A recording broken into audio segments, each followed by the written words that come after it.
my name is Raquel Castro, and I'm hanging out with Rob on Front Row Live.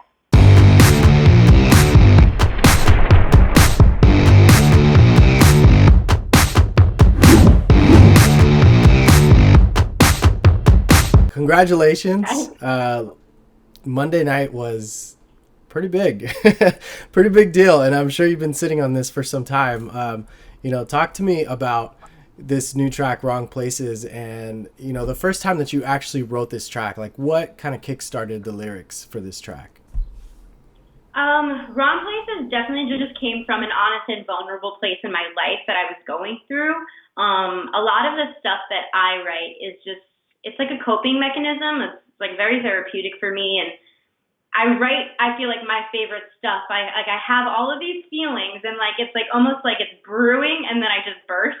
And that was one of these moments where I was just like going on this emotional roller coaster with myself of wanting love, feeling lonely, but knowing that I'm not in the right mental space, and then I'm settling. So there's all of these like girl or just anybody having these emotions.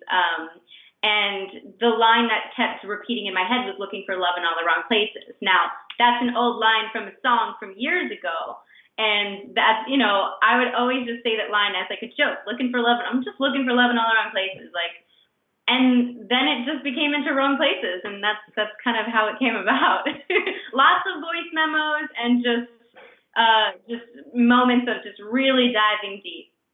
Now, my understanding is that you started the song about a year ago. So, from that time to now that it's finally like released, like how many times did you kind of reconstruct the lyrics before you brought it to Songland?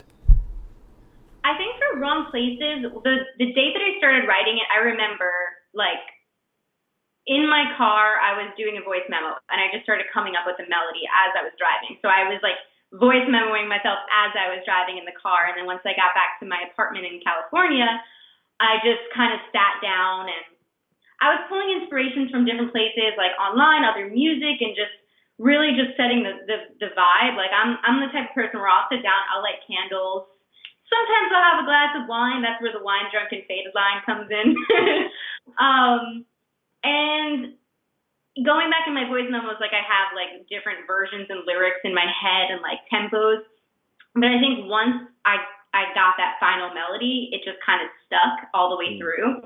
And I had recorded it over something different in LA, and then I had my friend create chords around that song that kind of suited me more and just where I saw it going. So my friend back home in New York, he just wrote these chords, and we recorded it once I was back home in New York, and then, yeah, the rest is history. Why did you feel like this song was like the one that you wanted to use for the show? I did pitch a few different songs to Songland.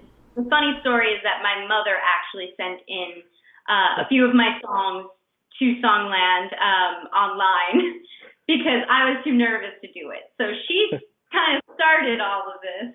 And then once I realized that I was in the running, I had the opportunity to pitch a few more songs. So I pitched about, I want to say like 6 or 7 total. And I think Wrong Places was, out of all of them, the most organic and like stripped down, which was so cool to me. Like I didn't expect that one to be it. And I had no clue who was going to be on this season. So when I found out it was Wrong Places, I was like, wow, like this is so cool. And it's one of my favorites. So I was super stoked. And then when I found out H.E.R was the artist, then I was like, Lord, oh my gosh. So talk to me about your performance where you got to kind of debut the song in front of them live. And, right after they immediately just jumped in, Ryan had an idea with the keys or the melody, and then H.E.R actually, jumped on her guitar and started kind of reconstructing the song with you right there. What was going through your mind when that kind of started happening? I was just like in shock and like still, I don't get starstruck, but it's just that they have such a presence about them that I was just like, I was in disbelief. I couldn't believe that I was in this position right now because when I wrote Wrong Places a year ago, my mental space was just in a completely different universe. And I never thought that that song would get me here. So when they were talking and then she started singing, like the moment she started like playing the chords and like singing the melody, I was just like floored. And I just respect them so much. So I was just so excited for any constructive criticism that they had or any ideas to make it better. And I think like the final product came out just amazing. After they gave you input, you go back to the studio to reconstruct the song and make it what it is today. Was Ryan a part of it in the studio with you as well? And if so, like, what was that chemistry between the two of you, or between you and the producers that were in the room? Yeah, so we actually had a really cool session, and that you got to see on the show. We were in there for, I want to say, like an hour, and going back and forth and just talking about ideas. We got to FaceTime her. He played some drum ideas. We got on the piano. So since we didn't really do too much work to the top line of Wrong Places, like lyrics and melody, we pretty much finished everything in that session, where a lot of other artists and songwriters that are working with the producers would do it there, and then they would have a whole nother session. So, but there was just so many minor things to like that kind of stuff, like just changing around words, that we pretty much like got it done there. And then I went to the studio at Ryan's house, and I got to work with one of Ryan's main producers, Andrew, and he was amazing. We cut vocals, we laid harmonies down for the performance, and it was just such a cool process, and I just learned so much from it and just saw like where a song can start and where it could go. From that experience, like what did you pick out of it, and how did that kind of impact the way that now whenever you're writing new material you kind of like change things up? I definitely learned, because I think the word love was definitely overused in the first demo version, and like sometimes, and that's another reason why I was so surprised that Wrong Places was chosen, because it's one of the songs that I tried not to overthink about, because other songs I'll sit there and I'll write it and then I'll go back and I'm like, wait, there's that one thing that's bothering me. But with Wrong Places, it just felt so real and honest that I tried not to overdo it with just picking at everything. And that's why going into it, I knew that there were certain things that needed to be fixed, that they were going to just take it to a whole other level. So I definitely just learned to have an open mind, and like H.E.R said in the episode, we want every line to matter. And I love that perspective, because every line does matter in a song. In a sense, it sounds like the song just kind of organically happened for you in the first place, and throughout the whole process. But like, were there any challenges that you felt you faced, whether it was in the writing process, the recording process, or even like trying to get the song ready to perform so you can introduce it to them? And it's such a boring answer, but I just felt like everything flowed so great. You can tell from my body language in the studio, like, once Ryan hit the button to play the drum like progression that he came up with, I was like, what? Like, what? And it was just because we didn't have the time beforehand to really talk about it, and we didn't even have to, because exactly where I hoped that it would go, it went. He took it there, and then H.E.R just completely took it to a whole other level.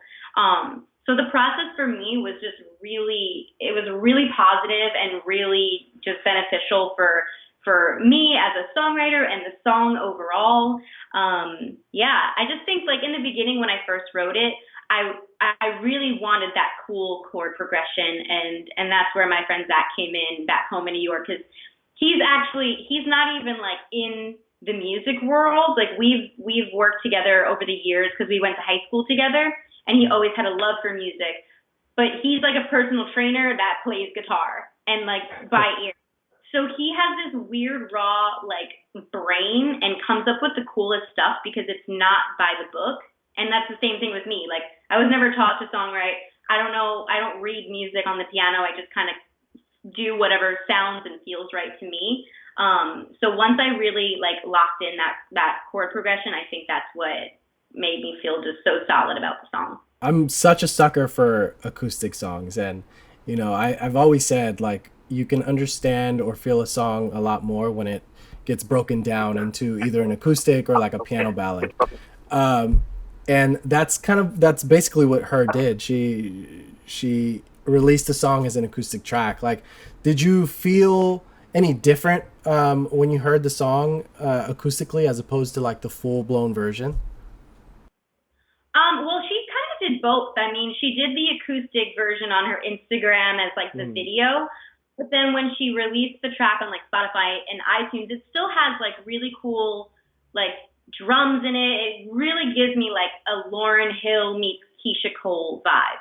And I feel like that was the perfect route for her to take it for her as an artist, because she just has that old school, like old soul in her music. Like you can just kind of hear that through everything, whether it's her tone or the way she writes.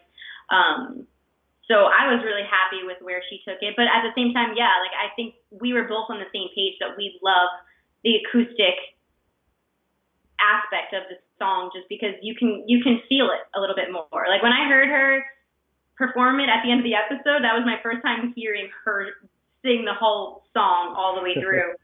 And I just started crying because I was like, wow, like she's singing words that I remember writing and being in this crazy place, and now I'm here listening to her sing it.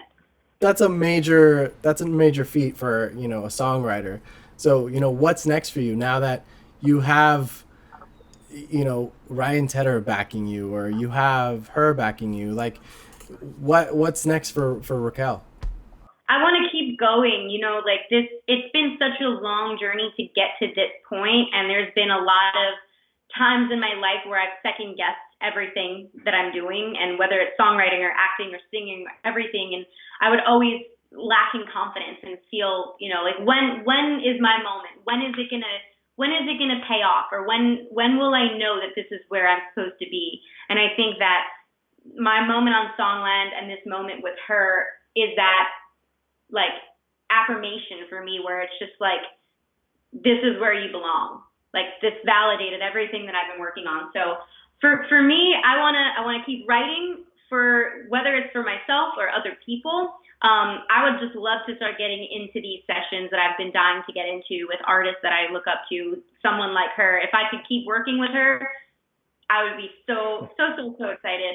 And, you know, a lot of people talked about publishing deals and record deals coming from this show. And as someone who's been struggling for so long, I started in the entertainment industry as a whole at 4 years old, and I'm 25 now.